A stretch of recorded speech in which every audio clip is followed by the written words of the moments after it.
Hey y'all, hey! Welcome to day 18 of Back to God, Back to Me, my 30-day devotional where the focus is surrendering my love life, deepening intimacy with God, healing from emotional soul ties, and realigning with my purpose. Okay, now wait. Stop, pause, hold up. Press the subscribe button right now. Come on, press it right now. Right now, press it. Also, turn on your notifications so that you know when I post. Like the video, comment, come on, let's have a conversation, and share. Please share the video. Okay? Okay.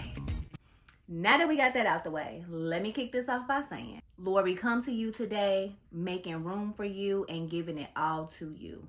In Jesus' name I pray. Amen. All right. Grab your journal, your favorite pen, and most importantly, your Bible, and let's dig into this word. We are in week 3 where the theme is healing and wholeness, inner work, emotional detox, and spiritual upgrades. The devotional focus for today is letting God restore the you before the heartbreak. Today's verse is a famous one. It's Psalm 23. Now, I had to memorize this back in vacation Bible school days. So I had to have been like 6, 7, 8. So let's see if I can still remember it. The Lord is my shepherd, I shall not want. He maketh me lie down in green pastures. He leads me beside the still water. He restores my soul. He leadeth me down the path of righteousness for his name's sake. Yea, though I walk through the valley of the shadow of death, I shall fear no evil, for thou art with me. Thy rod and thy staff, they comfort me. Thou preparest a table before me in the presence of my enemies. Thou anoint my head with oil, my cup runneth over. Surely goodness and mercy shall follow me all the days of my life, and I will dwell in the house of the Lord forever. Amen. I still got it. I still got it. All right. So let's see what my notes were about this. All right. So the 4 points that I focused on were, number 1, the Lord is my shepherd. I lack nothing. He's not just a provider. He's your personal caretaker. God doesn't just guide you. He guards, feeds, defends, and nurtures you like a shepherd does his sheep. You're not lacking, you're led. He restores my soul. This is it, the real you. The you before betrayal, heartbreak, disappointment harden your edges.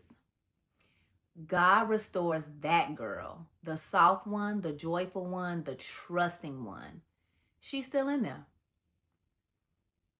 Even though I walk through the valley is not your final destination.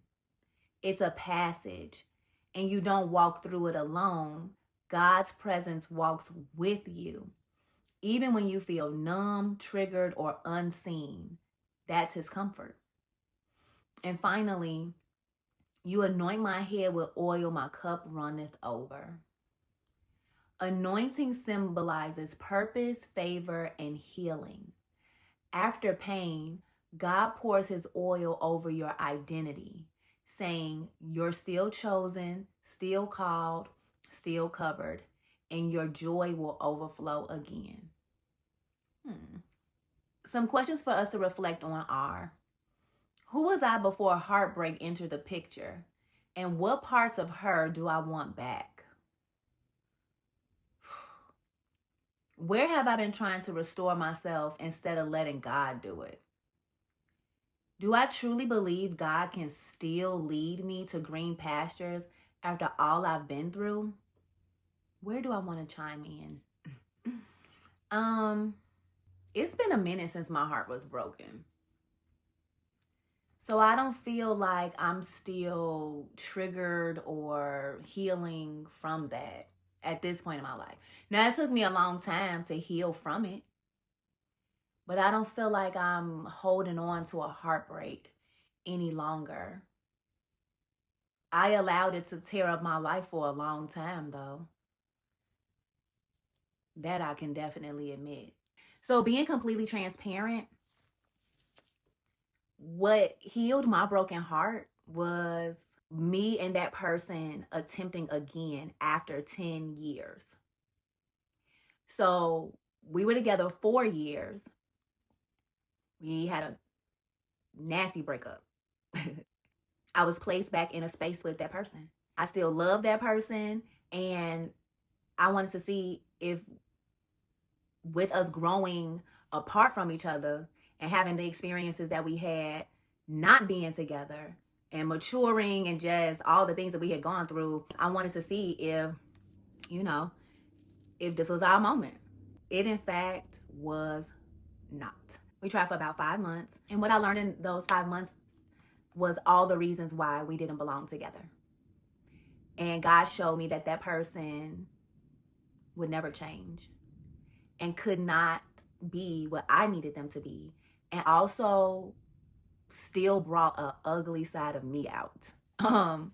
And so I had to heal from that. And I had not spent those 10 years healing from that breakup. I had been bleeding all over everybody that I came in contact with. And feeling like those relationships weren't working because I wasn't with my soulmate.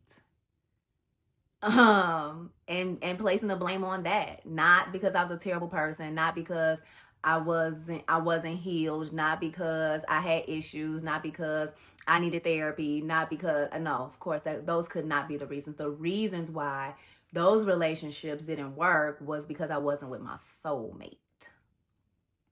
And so imagine how I felt after being with this person again after 10 years and realizing that that wasn't the reason. The reason why those relationships didn't work, well, one, because I wasn't supposed to be with them, but two, because of all the other things I just mentioned about therapy and not being healed and bleeding all over everybody. That was the real reason.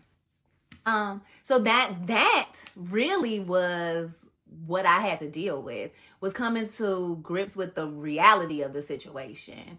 Not so much healing from the heartbreak of that person.